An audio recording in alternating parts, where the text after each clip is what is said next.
Hello, welcome to this episode of Film Smart. Today we're going to be talking about the Oscar nominees that came out on Thursday, and we're going to be talking about the new Man of Steel news that came out on, was that Friday, I think? Friday or Thursday. So let's get into it. What are your thoughts on the Oscar nominees before I read them off? There's only one thing I really have to say, is that Man of Steel was completely snubbed for special effects. I mean, it completely outclassed Iron Man 3 in special effects, especially Pacific Rim. That was even more snubbed than Man of Steel. Let's not even just mention Iron Man 3. The Lone Ranger? Yeah, The Lone Ranger beat that movie. And Pacific Rim outclassed Man of Steel in every single way. I could believe that those Jaegers were real. There wasn't a moment where it became too cartoonish. Even in Man of Steel, at the last fight scene, it became really just, it was unhuman. Well, I mean, I know he's not human, but it became unnatural movement. It was a little too much, but... Yeah, even though I really did enjoy the movie. But that's the only thing I have to say is that why they snubbed those movies. Not even one nomination from any award show. Except for Henry Cavill did get, I think, something. Best actor in a superhero or comic book movie. It was like People's Choice or something. I don't know what it was. People's Choice, MTV, they're all throwaway. That's so true. The Golden Globes are a joke. For any of you wondering, it's the Oscars, the SAGs, the Critics' Choice, and somewhat Golden Globes, if you're going to count real thing. I mean, and then there's the small ones, But I can't wait for the Razzies. The four big ones. After it got nominated for every single category. And it deserved to. So did, I would say, for the Razzies, movie 43 is 12 Years a Slave. For the Razzies. Movie 43 was just terrible. I was going to watch, I knew it was supposed to be, it wasn't supposed to be good.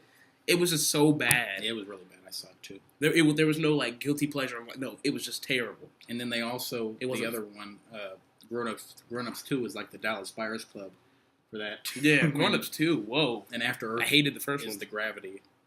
They have a connection, I guess. All right, so I'm going to read off the Best Picture nominees. All right, American Hustle: Charles Roven, Richard Suckle, Megan Ellison, and Jonathan Gordon. Producers: Captain Phillips, Scott Rudin, Dana Brunetti, Michael DeLuca. Producers: Dallas Buyers Club, Robbie Brenner and Rachel Winter. Producers: Gravity, Alfonso Cuarón and David Hyman. Producers: Her, Megan Ellison, Spike Jonze, and Vincent Landay. Producers: Nebraska, Albert Berger and Ron Yurza. Producers: Philomena, Gabrielle Tana, Steve Coogan, and Tracy Seward. Producers: 12 Years a Slave, Brad Pitt, Dee Garner, Jeremy Kleiner, Steve McQueen, and Anthony Cattigas. Producers: The Wolf of Wall Street's nominees to be determined. So they haven't figured out yet. What are your thoughts on these? Since I don't really pay attention to producers as much as directors and writers, I don't really have many thoughts. But producers, are extremely important to movies. Extremely. I think we don't count them as important because there's multiple of them. Yeah. And the director's just one director. You could even feel a little bit of that Christopher Nolan in Man of Steel. But even though he obviously wasn't that involved, because he wouldn't have let that script be that bad. But is there anybody on here you didn't think belonged on here? I think everybody belonged. I'm surprised they didn't put Inside Llewellyn Davis, but that's kind of been shut out from all the award shows, really. I think it got some SAG noms. I think I'm going to watch it, because I have to see why. And Nebraska. I think I'm going to check that out. Yeah, I really want to see Nebraska. It looks really interesting. There weren't really any... there were a couple movies that I thought should have maybe been on there, like Fruitvale Station. Oh, yeah, I really enjoyed Fruitvale Station. That wasn't on there. I saw Prisoners. That was pretty good. I don't know if that deserved to be on there. It deserved to be on there, but it didn't deserve to be on there over somebody else. What I don't get is the Academy, they're allowed to have 10 films. I don't know why they don't just do the 10 films. I don't know why they have to be, difficult. This time we're only going to put 9 or 7. Yeah, why not? Why can't you just put all 10? I think they have to show that they're picky, so it has to be the true who deserves. I feel like easily award. They could have just put Fruitvale Station on there. Yeah, even if it wasn't going to win or had a chance, they could have at least given them some recognition. Yeah, because when movies win Oscars, people go, "Oh, I should go see that." Now it's official. Yeah, or I could Mud could have been on there. But once again, Mud, Fruitvale Station, Prisoners all came out very early. I mean, Mud came out in May, Fruitvale I think June or July, Prisoners September. I mean, those movies are long forgotten. So, I mean, the Academy watches out for those movies. But if you really think you have an Oscar nominee, you would put those movies out in October, November, December. Yeah, but I think everybody belongs on here. I think it's my favorite of the list is Gravity. My favorite was Her. I think 12 Years a Slave is most likely going to get it. But I think if anybody else is in the running, it's Gravity or Dallas Buyers Club. I think those two, along with 12 Years a Slave, I think those are the top three. I don't think anybody else. Maybe American Hustle could slip in, but I'm pretty sure it's between those three, maybe four. I don't think Nebraska has a chance. I don't think Wolf of Wall Street has a chance. Too controversial. Captain Phillips doesn't have a chance. Philomena doesn't have a chance. I don't think Her really has a chance. Even though I really enjoyed that movie. Yeah, Her's really good, but I think it meant something to me. Yeah. Because I used to be really, really into technology and things like that, and you can almost get too into it. Yeah. Or but I mean, never on that level, but I think that's just, it's showing where we are, where we're headed more than anything, and that's really why it spoke to me, because I could relate to the whole story, and it was very true. A lot of people think it's so silly, but it's so real. I mean, this is the world we're going to live in the next 10, 15 years. It's a sad world if people are really falling in love with computers rather than people. I think that's partially why people didn't want to see it. They didn't want to accept what they've become. I think they're in love with their Siri. Man, are you in love with your Siri? That is deep. Put that in the comments. If you're in love with your Siri. Okay, what I'm going to do, actor in a leading role. Christian Bale, American Hustle. Bruce Dern, Nebraska. Leonardo DiCaprio, The Wolf of Wall Street. Chiwetel Ejiofor, 12 Years a Slave. And Matthew McConaughey, Dallas Buyers Club. What do you think about these nominees? Christian Bale. I don't think I've ever been disappointed in a performance from him. I thought it was hilarious in American Hustle. My favorite scene of him in American Hustle is when, in the beginning, when Bradley Cooper's character messes up his hair, and just that look he gives them. Like, it's so, I don't know, it was just so funny. Yeah, Christian Bale's a really good actor. I was just watching American Psycho today, another American movie, much different than American Hustle. Yeah. But he's a phenomenal actor. I think, once again, it's down between 12 Years a Slave, Chiwetel Ejiofor, and Dallas Buyers Club, Matthew McConaughey. And if there could be a third one, it's probably, they might give it to Bruce Dern because, he's like almost 80 now. They might just give it to him because, he's almost 80. I mean, he doesn't have too many more chances before. I mean, I'm sure he'll live for a long time, but how many great performances is he going to give before? Yeah, when he's wrinkly and old and can't do anything. Yeah. And Leonardo DiCaprio was really good in Wolf of Wall Street, but once again, very controversial. I don't think they're going to put him in there. Actress in a leading role. Amy Adams, American Hustle. Judi Dench, Philomena. Meryl Streep, August Osage County. Cate Blanchett, Blue Jasmine. Sandra Bullock, Gravity. What do you think about these nominees? Amy Adams, for sure. I think she's a really strong actress. A lot of people didn't like her Lois Lane in Man of Steel. I loved the take on it. I mean, maybe the writing wasn't the best, but she came off as a strong, independent woman rather than like somebody who depends on Superman to save them. She puts herself in the danger. She saves herself sometimes, but they still had that aspect of. Did you like where he saved her in American Hustle? Oh yeah, I loved her character in American Hustle a lot better than Jennifer Lawrence. I think she shouldn't have even been nominated, but that's later. And also Sandra Bullock in I think Gravity. This is between two people. Cate Blanchett, who's probably going to win, and Sandra Bullock, Gravity. I think it's between those two people, and I think they deserve to get nominated. I'm rooting for Sandra Bullock. Me too. She tore my heart apart at the end of Gravity. Yeah. When the thing happened. I don't want to spoil anything. Well, it's been a while. When she spoiler alert. When she actually survives the whole thing and she gets out and you see how strong the character's become since the beginning of the movie where she was all shaky. She didn't know if she could really survive out here or if she was really unsure. She played a strong woman to all these women. And then throughout the movie, you really saw her character develop into somebody who she was going to make it home. And Cate Blanchett's probably going to win. I heard she was really good in Blue Jasmine. So she deserves it just as much as anybody else. So yeah, it's good. Actor in a supporting role: Barkhad Abdi, Captain Phillips; Bradley Cooper, American Hustle; Michael Fassbender, 12 Years a Slave; Jonah Hill, The Wolf of Wall Street; and Jared Leto, Dallas Buyers Club. I was just talking about American Psycho. Jared Leto was in that movie too, and spoiler alert: Christian Bale's character kills him. But he was very good in the movie. This few scenes he had before he was axed, literally axed. I think I think this is probably going to go to Jared Leto, but if I would say Michael Fassbender might have a chance, and then they might just give it to Barkhad Abdi because he's probably never going to get nominated. Yeah. And, but I don't want pity awards. Yeah. I think that would take credibility away from the Oscars if they started doing that. So, let's give it to the... Like last year they had Quavajane Wallace and she was like 9. I thought maybe they might give it to her just because she's not even 10 yet. Yeah. They might give it to her because she's so just imagine winning an Oscar at that age. Well, I mean, just being nominated. Yeah, oh yeah. At 9 years old. It's crazy. Look at us. We're 15 and we haven't even been nominated for a Razzie. So, I mean... maybe one day our show will get big enough and we'll be on the IAW TV Awards. Yeah.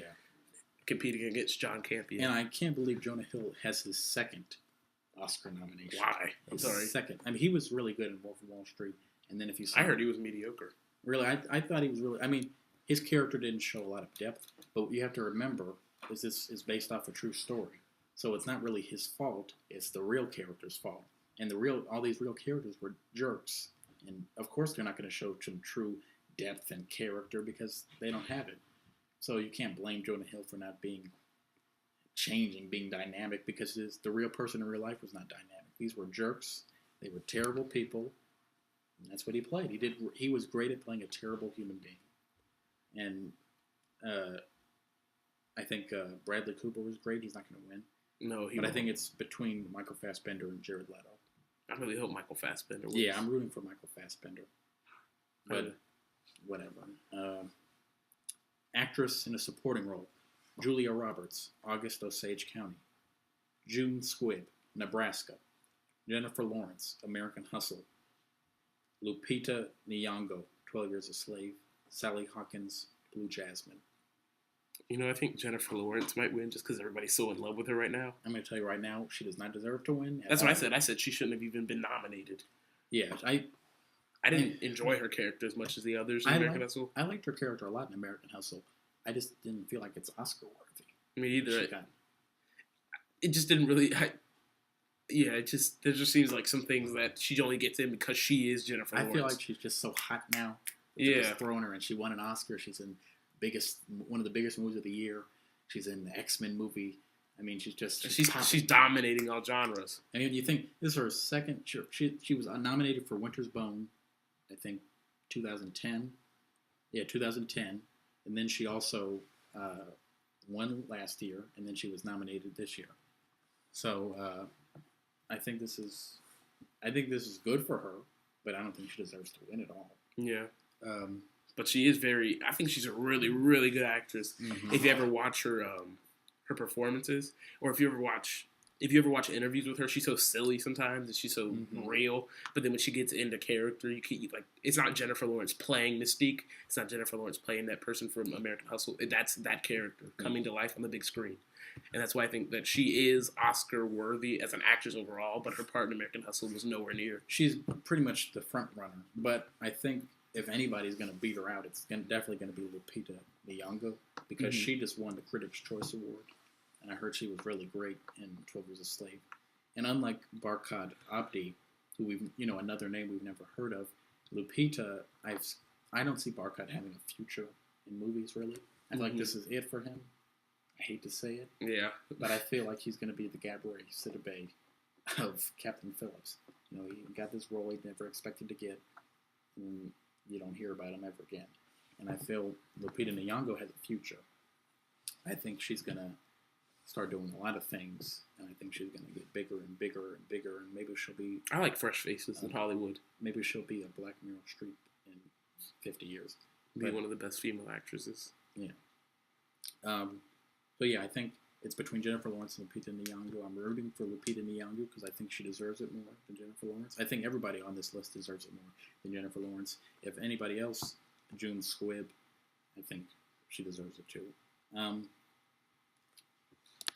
Okay, animated feature film. The Croods, Chris Sanders, Kirk D'Amico, and Christine Belson. Despicable Me 2, Chris Renaud, Pierre Coffin, and Chris Melandry. Ernest and Celestine, Benjamin Renner, and Didier Brunner. Frozen, Chris Buck, Jennifer Lee, and Peter Del Vecchio. The Wind Rises, Hayao Miyazaki, and Toshio Suzuki. What are your thoughts? Frozen is a shoe-in. I think it is too. I can't believe The Croods got nominated. I can't believe this is one of the first times that a Pixar movie has not been nominated for an Oscar. Yeah. They always get nominated for anime. I mean, even Up and Toy Story 3 were nominated for Best Picture, not just Best Animated Film. Wow. They won Best Animated Film easily, but they were nominated for Best Picture of any counting live action. The fall of Pixar. Yeah, I think, well, because a lot of people didn't think Brave deserved to be. Oh, yeah, a lot of people hated Brave. They didn't even think it deserved to win for. I think a lot of people thought Wreck-It Ralph deserved to win animated feature, and it probably did. But Frozen was the real deal. Like, if you see my review on our blog, I'm gonna link it. I'll put the link in the description, but you'll see how much I really did love that movie. Everything, there was not one aspect other than animation, of course, the unoriginality of that. But other than that, the movie was perfect. It's definitely a classic for me now. I feel like some of these were just put on here because they were successful. Yeah. Well, really, mainly one, The Croods. I heard Despicable Me was good. But I was never a fan. Oscar worthy. Yeah. Because, I mean, just because it's animated film doesn't mean you can just throw it away. Just, whatever made the biggest amount of money is going to get nominated for Best Animated Feature. No. It should be which one's the best. And I feel like The Croods, it made over $500 million, but that doesn't mean you should get nominated for an Oscar. It made more than Thor: The Dark World. And Despicable Me 2 made, I want to say, somewhere in the $900 million. It made close to $1 billion. Whoa. So, let me look that up. But what were the other? Oh, The Wind Rises. I think The Wind Rises definitely has a chance. Actually, a lot of people are saying that's the one that's probably going to win. I think Frozen was just. I mean, I guarantee you, if you go out on the street and ask people what the Wind Rises is, yeah. I mean, even Frozen, it was just so original. It felt so. I don't know. It just felt like it wasn't a rehashing. Mm-hmm. But I've never really liked a Disney movie other than Finding Nemo, and this was the second one that I've really felt connected with. Mm-hmm. Like, this is like my second like Disney movies. I never connect with them. Yeah. I think it's between Frozen and The Wind Rises, and I would not be surprised if either of them won. If I had to give it to somebody, I'm going to give it to Wind Rises. I just think that's the one they're going to go with. Mm-hmm. But I recognize that that Frozen was a really good movie, and people are rooting for it. Because, I mean, that's all I hear about is people. Yeah, Despicable Me made over $900 million, 935. So, yeah, I mean, mm-hmm. It did make a lot of money. I mean, yeah, I think it was only second or third to Iron Man 3.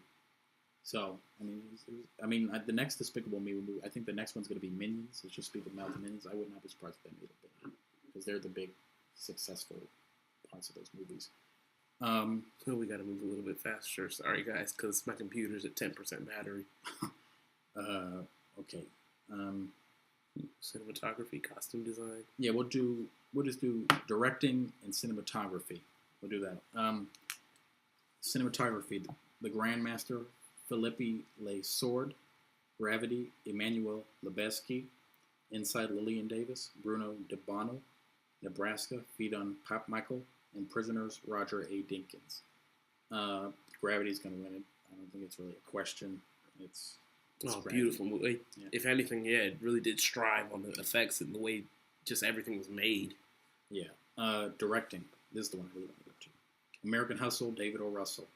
Gravity, Alfonso Cuarón. Nebraska, Alexander Payne. 12 Years a Slave, Steve McQueen. The Wolf of Wall Street, Martin Scorsese. Who do you think deserves it? Well, since I didn't see everything on that list, I guess I'll just choose American Hustle. Um, I feel like it juggled the most. I think it's between two people once again, Alfonso Cuarón and Steve McQueen. I really hope he wins. Yeah, if Alfonso Cuarón wins, I mean he'll go on from his Golden Globe win he just had. I mean he was directing that movie. It's crazy. I mean that's a lot. There's such a joke. I'm pretty sure I could buy a Golden Globe award at Walmart. So, but still, I mean it says something because they're good predictors for the Oscars. And then Steve McQueen, if he won, he'd be the first black director to win Best Director. But which I really think he has a solid chance. Like it won't be like, he's black, so let's give it to him. Yeah, he's made a masterpiece. Martin Scorsese isn't going to win definitely with that controversial. Nebraska's not going to win, and American Hustle has a slight chance, but it's Steve McQueen and Alfonso Cuarón's award to lose. Mm-hmm. It really is.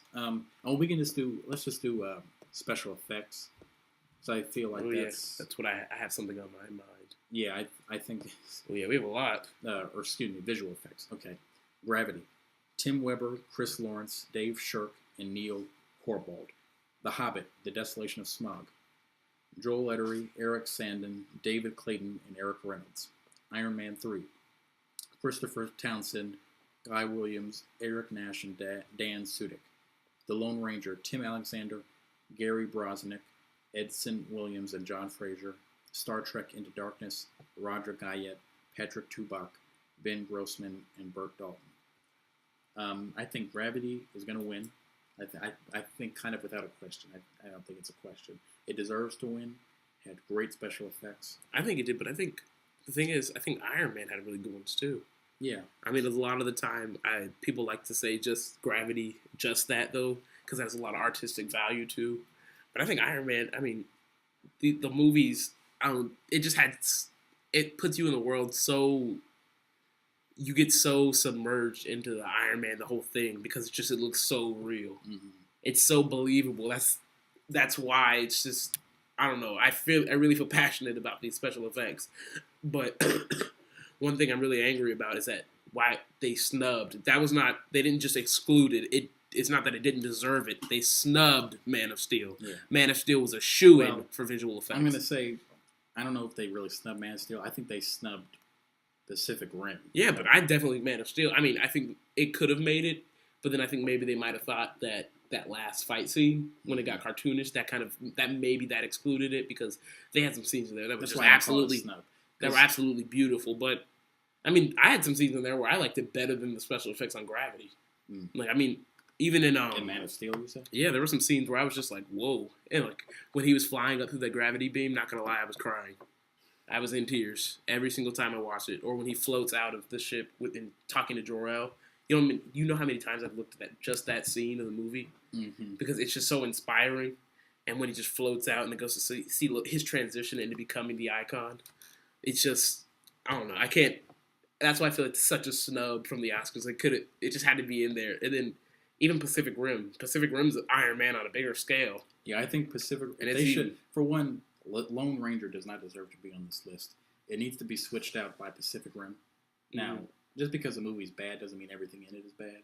Yeah. So, I'm not just saying that because of Lone Ranger, but from what I saw, was not blown away by the special effects. Yeah. Just comparing it to Pacific Rim, which was nearly all special effects. A lot of it. I mean, the kaiju, the Jaegers, amazing special effects. That was if anything, that was. I mean, Pacific Rim was a beautiful film to look at. Gravity was the most beautiful to look at, but Pacific Rim was beautiful. But I think everybody else deserves to be on there. Iron Man 3 deserves to be on there. Hobbit: Desolation of Smaug definitely deserves. Star Trek does too. I mean, Smaug and the gold and all that. I mean, that was all special effects.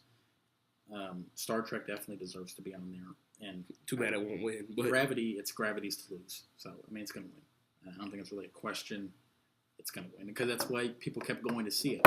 They liked the story and everything, but just seeing space for that long, because usually movies won't go into space for a couple of minutes. Even in Pacific Rim, they had that beautiful shot of when that dinosaur, that pterodactyl-looking one, took it up and then it just fell, and you just saw it.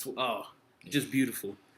So, you know what? We might as well do adapted and original screenplay writing. I think those are important awards to mention. We might have to split the videos into two. Okay. All right, I'll just do this. Before Midnight, written by Richard Linklater, Julie Delpy, and Ethan Hawke. Captain Phillips, screenplay by Billy Ray. Philomena, screenplay by Steve Coogan and Jeff Pope. 12 Years a Slave, screenplay by John Ridley. The Wolf of Wall Street, screenplay by Terrence Winter. 12 Years a Slave. Original screenplay, American Hustle, written by Eric Warren Singer and David O. Russell.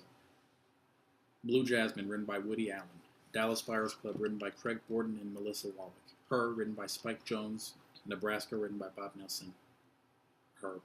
Yeah, Her, definitely. For an original concept that is that deep and that deals with that many issues in our society today, it predicts the future. It even goes into what we're doing now. Mm-hmm. Where we talk to our phones. We try to talk to each other through something else before, who knows, we're just going to start talking to the phone and be like, hey, what's up? Hi, Josh. But then it's just, I don't know, that movie was just so, it spoke so much to me that I really think if it doesn't win, I'm going to be upset. Yeah. So this is our Oscar video. Mm-hmm. Sorry we couldn't do every single category, but computer ran out of battery. But I think we did all the important ones. I don't think anybody cares about sound editing or sound mixing. I kind of want to see Rush somewhere. I really like that movie. And I'll real quick, I'll do the documentary feature. I feel like that's important. I was really mad because Blackfish wasn't on there. I was mad about that too. I could not believe Blackfish. It inspired me to go out and take action on something, and I think that's really something that was good about that. I hate SeaWorld now. I'm sorry. Yeah. I hated it before, but I really hate it now. Yeah, I'd never been though, so I wouldn't know. I've never been either, and I just knew the documentary feature The Act of Killing, Joshua Oppenheimer and Signe Byrne Sarson. Cutie and the Boxer, Zachary Heisenling and Lydia Dean Pitcher. Dirty Wars, Richard Rowley and Jeremy Scahill. The Square, Jihan Naushim, Kareem Amir. 20 Feet from Stardom, Nominees to be determined. Can't believe Blackfish is on there. Didn't see any of these movies. I don't think anybody saw it. I didn't care enough to see any of them. I mean, I'm Blackfish I'm sure these are all great movies, and I'm sure they probably are. They have something worth, because that's what the point of a documentary is. There's something worth to see. But you didn't see them. We didn't see them. I don't have an opinion, really. I mean, I'm sure they're all wonderful films. For watching, guys. Make sure to comment and subscribe, and make sure to have some more videos up for you soon. We got to talk about that Batman vs Superman thing. We couldn't talk about it this one. We'll talk about that in part 2. Yeah, we'll talk about it in part 2. This is part 1. So.